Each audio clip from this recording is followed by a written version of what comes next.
So hello guys, welcome to Notes Fire. आज का हमारा टॉपिक है organelle separation by centrifugation. Synopsis में देखेंगे introduction, definition, principle of centrifugation, types of centrifugation, organelle separation order, application of centrifugation and advantage of centrifugation, limitations of centrifugation, conclusion और reference. तो ये रहेगा साइनॉप्सिस। स्टार्ट करते हैं introduction से। Centrifugation एक लेबोरेटरी टेक्निक है जिसका उपयोग सेल्स और उनके कंपोनेंट्स को उनके साइज, शेप और डेंसिटी के आधार पर सेपरेट करने के लिए किया जाता है। यह टेक्निक बायोलॉजिकल रिसर्च में बहुत महत्वपूर्ण है क्योंकि इससे साइंटिस्ट स्पेसिफिक ऑर्गेनेल्स को आइसोलेट करके उनके फंक्शंस और स्ट्रक्चर का अध्ययन कर सकते हैं। ये इसका बेसिक इंट्रोडक्शन है। गाइस, अगर आपको स्टडी नोट्स की नीड होगी तो आप लोग इस नंबर पे कांटेक्ट कर सकते हो। यहाँ से आपको नोट्स प्रोवाइड करा दिए जाएंगे। डेफिनेशन देखेंगे सेंट्रीफ्यूजेशन का। यह एक प्रोसेस है जिसमें हाई स्पीड रोटेशन के द्वारा पार्टिकल्स को उनके डेंसिटी के आधार पर सेपरेट किया जाता है। ऑर्गेनेल्स का डेफिनेशन है, ये सेल्स के अंदर पाए जाने वाले स्पेशलाइज्ड स्ट्रक्चर होते हैं जिन्हें जैसे माइटोकॉन्ड्रिया, न्यूक्लियस, गोल्जी अपरेयर्स आदि। नेक्स्ट है प्रिंसिपल ऑफ सेंट्रीफ्यूजेशन। सेंट्रीफ्यूजेशन का मुख्य प्रिंसिपल ये है कि जब एक मिक्सचर को हाई स्पीड में रोटेट किया जाता है तो सेंट्रीफ्यूगल फोर्स के कारण डेंस पार्टिकल्स मिक्सचर के नीचे सेटल हो जाते हैं जबकि लेस डेंस पार्टिकल्स ऊपर रहते हैं। इस तरह डिफरेंट डिफरेंट कंपोनेंट्स को उनके डेंसिटी के आधार पर सेपरेट किया जा सकता है। तो ये होता है प्रिंसिपल सेंट्रीफ्यूजेशन का। नेक्स्ट देखेंगे टाइप्स ऑफ सेंट्रीफ्यूजेशन। सेंट्रीफ्यूजेशन के कई टाइप्स होते हैं जिनमें से कुछ मुख्य निम्नलिखित हैं। फर्स्ट है डिफरेंशियल सेंट्रीफ्यूजेशन। इसमें सैंपल्स को अलग अलग स्पीड्स और टाइम्स में सेंट्रीफ्यूज किया जाता है। इससे ऑर्गेनेल्स को उनके साइज और डेंसिटी के आधार पर सेपरेट किया जाता है।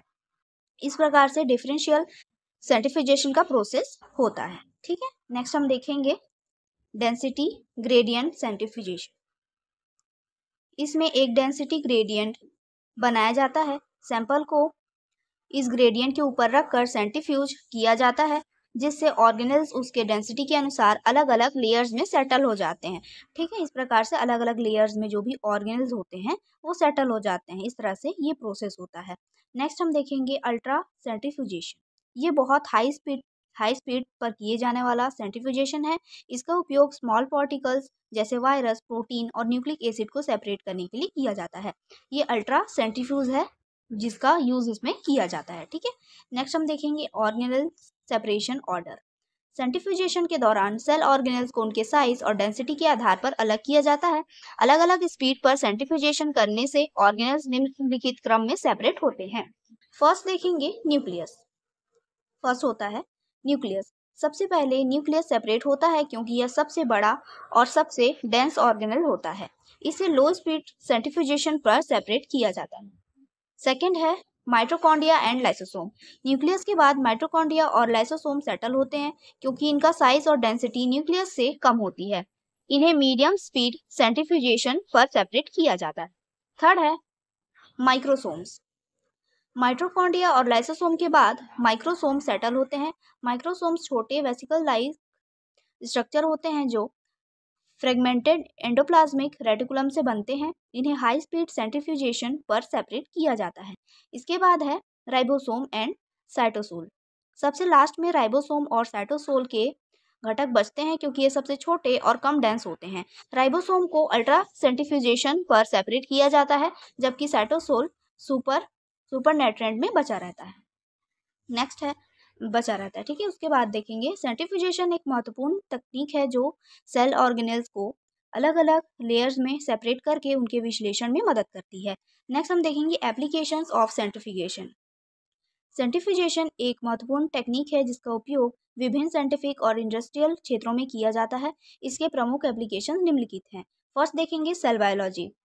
सेंट्रीफ्यूजेशन का उपयोग सेल ऑर्गेनेल्स को सेपरेट करने के लिए किया जाता है ताकि उनके स्ट्रक्चर और फंक्शन का अध्ययन किया जा सके। नेक्स्ट है मॉलिक्यूलर बायोलॉजी।